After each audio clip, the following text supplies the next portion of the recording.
place à notre grand format du jour, consacré aujourd'hui à l'olivier. La récolte bat son plein dans la vallée des Oliviers en Haute-Provence et produit une huile exceptionnelle. Véronique Bouvier et Aurélien Casanova.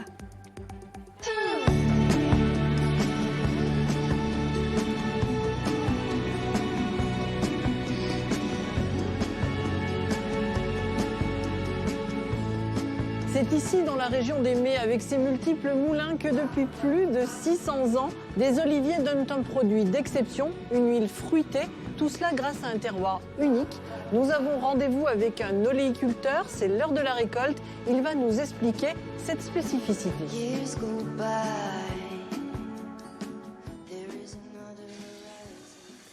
Voilà, là on arrive donc en pleine récolte. Ils sont déjà en plein travail. Et comment ils font alors? On secoue les arbres? Comment ça se passe concrètement? En fait, il y a une taille spécifique qui a été adaptée justement à ces nouveaux systèmes de récolte, avec ces peignes qui sont très pratiques puisque ça évite d'avoir besoin d'échelle. Donc on n'a plus besoin de monter dans les arbres et tout ça, donc c'est beaucoup plus pratique. Mais ça a nécessité d'adapter une taille avec des rameaux un petit peu plus longs. Et les doigts des peignes vont un petit peu fouetter ces branches et faire tomber les olives. Qu'est-ce qu'il y a de spécial ici qui fasse qu'on ait cette huile d'olive très particulière? La Haute-Provence, c'est vraiment un terroir qui est très très favorable au développement des arômes dans les olives. En fait, c'est lié essentiellement à l'altitude, puisqu'on est vraiment le dernier rempart pour la culture de l'olivier pour pouvoir produire de l'olive. Quand on parle du terroir, c'est vraiment tout un ensemble, à la fois le sol, mais aussi le climat, le vent, le mistral, qui a une importance capitale, puisqu'on voit à partir de maintenant, lorsqu'on fait la récolte, ce mistral va sécher l'olive et va vraiment concentrer les arômes en éliminant toute la partie un peu aqueuse qu'il y a dans l'olive, et c'est très important.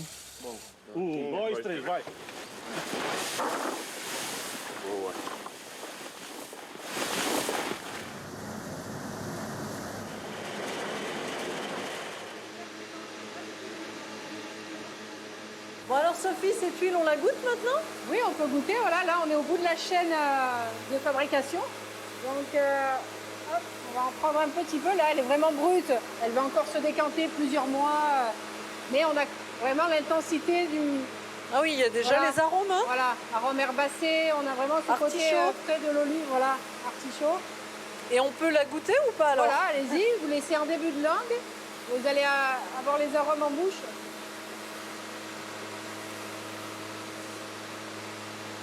Voilà, vous ventilez un petit peu. Elle est très herbacée, voilà, hein, là. Très herbacée, il y a une amertume. Oui, un petit peu. Qui me prouve le début de la saison. Ça va s'atténuer ensuite dans quelques temps.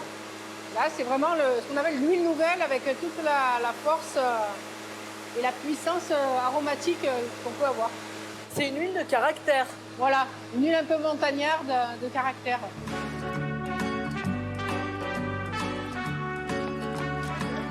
Depuis 2 ans, découverte des olivettes en calèche. Un voyage dans les paysages de Provence pour comprendre l'interaction entre les activités des hommes et leur terroir. Alors les Mets est la première commune oléicole de Provence avec 80 000 pieds d'olivier. On a essentiellement la catégorie à gland d'eau parce que c'est appelé comme ça parce que c'est sous une forme de gland.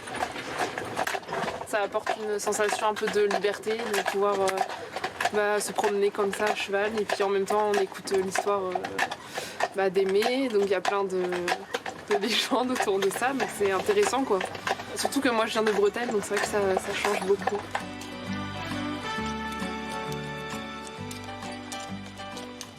L'huile d'olive, un produit tellement exceptionnel que dans le département, il y a un lieu totalement unique, atypique, qui s'est créé pour lui rendre hommage. Fanfi, nous sommes où ici? C'est un musée, c'est quoi? En fait, c'est un écomusée, l'écomusée L'Olivier. Nous sommes à Volx, dans le 04. Patrie en partie de l'huile d'olive. C'est un musée qui a été créé en 2006. C'est une collection privée qui retrace l'histoire de l'olivier et de l'olive, et de l'huile d'olive évidemment, dans toute la Méditerranée. Et là, on a quelque chose de très très particulier, je crois. Qu'est-ce que c'est? Alors, c'est une souche d'olivier qui a été donnée à l'écomusée. C'est un olivier qui avait échappé au gel de 56 et qui malheureusement a brûlé dans les incendies à Manosque. L'occasion de se rappeler que le fruit de cet arbre mythique a servi à produire des cosmétiques, savons, lessives, mais aussi était utilisé comme combustible d'éclairage. Une étonnante collection de lampes en témoigne. Fanfy, là, est-ce qu'on est encore dans le musée ou est-ce qu'on est... On n'est plus dans le musée, on est encore dans le bâtiment, mais on est en fait dans le restaurant. En fait, la particularité, c'est que c'est un bistrot boutique qui fait la part belle à l'huile d'olive, comme vous pouvez le constater. Ouais. Oui, c'est ça. Et là, on va en cuisine. Et là, on passe en cuisine.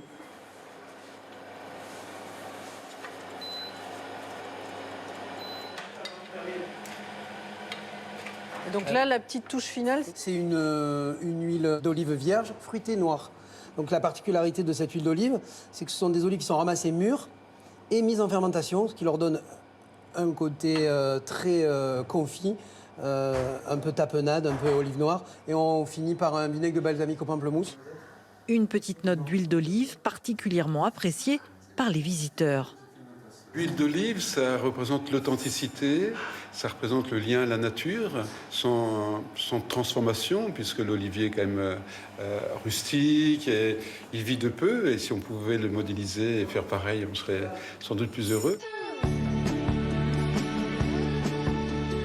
Moins connue que celle des Baux-de-Provence ou celle de Nyons, l'huile d'olive de Haute-Provence gagne petit à petit en renommée. D'ailleurs, à l'étranger, on ne s'y trompe pas, elle a été plusieurs fois primée aux États-Unis comme au Japon. Avis donc aux amateurs.